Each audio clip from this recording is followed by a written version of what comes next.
Welcome back to Deepak's Daily Reading. It's Monday the 11th of September, and today we're going to be talking about Be Your Future Self Now by Dr. Benjamin Hardy. So there's a chapter or a section that deals with truths about your future self.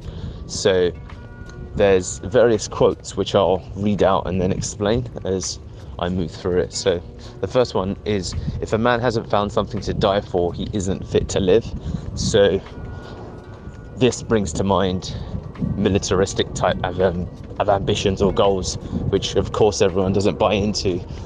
However, what I take from this, irrespective of the author, Martin Luther King Jr., leading into biases, I think the point is that having a very definite sense of purpose that you want to strive for is very powerful. So in its first instance, there might be, for example, love when it comes to your partner and your children. Outside of that, there might be goals that, and certainly I'm speaking from my own bias, but I think it's something that we share universally, especially for the men in this group, the drive and desire to protect, support and grow one's family, and then other rings of growth succeeding that. So that's a quote that I really like. If a man hasn't found something to die for, he isn't fit to live.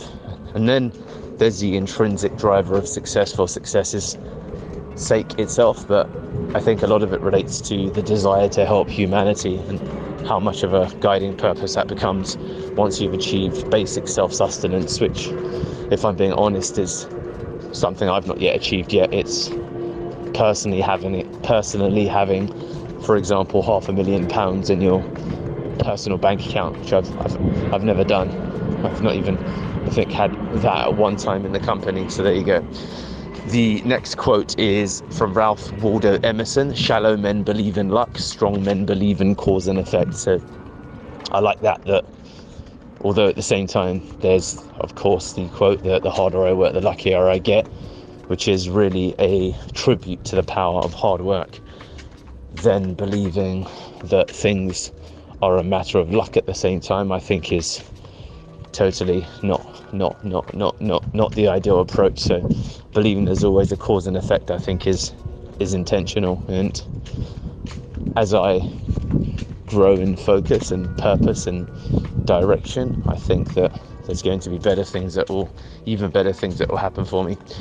So there's this psychological illusion called the end of history illusion. So this is really good. So this whole speech I'm making is about your future self and how you need to commit to the person you're going to become. And the end of history illusion is this belief that the significant points of maturity that we've reached in our lives has fundamentally already happened, and anything succeeding here, now and today for all of you adults in the group is going to be minor, which is an illusion, because it's been statistically shown and proven that we continue to develop quite aggressively over time, from our basic dietary desires and habits, all the way through to our life's ambitions, all the way through to how we fundamentally are in terms of personality traits. I believe this to be 100% true.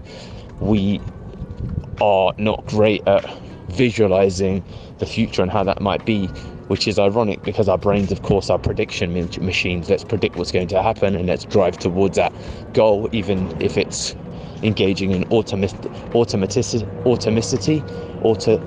where something is subconscious because it's automated.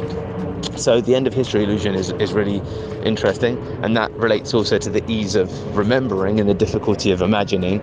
So I remember 10 years ago, I used to swear more in my relationship with Daniela. I remember 10 years ago, to be honest with you, I remember 10 years ago I had bigger goals than I did for the last several years, but now my goals are beginning to open up again. They're not quite there yet, but they are beginning to open up. I think I'm going to adjust some things in my diary visualization today, but yeah, the ease of remembering and the difficulty of imagining. So The Psychology of the Future Self, which is a TED talk. I think I'm going to watch it. I think it's by a chap called Daniel Lieberman. I need to double check. But the Psychology of the Future Self is that people can actually change quite significantly every decade, which is what we've of course already discussed, all the way from basic food preferences to fundamental personality traits. And certainly if I look at my own personality, I have changed. I've changed quite significantly. Through my 20s was hyper social, enjoyed going out, enjoyed just being around people continuously, given that was the household I'd grown up in. But I see now I've become a lot more relative, a lot more quiet, a lot more introspective, and I'm going to Italy, and I think I'm going to become more quiet and more introspective still. So I think that's really interesting. And then when you grow parts of your life, and this is something that Benjamin Hardy refers to himself, but he says when you grow, parts of your life should always be in the messy middle, and the messy middle is what transition and progress looks like.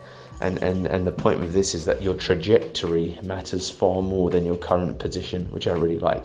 So it's not where you are, it's where you're going. And this is what the psychology of the future self and the truths about your future self refers to. Thank you. Hey guys, it's Deepak Shukla here. I am huge on listening to books on Audible. So if you're interested in getting all of the insights as I discover them through the course of all the books I read, please do comment, like, and of course subscribe so that you get notified every time we release a video. Thank you so much, and I hope to hear from you soon.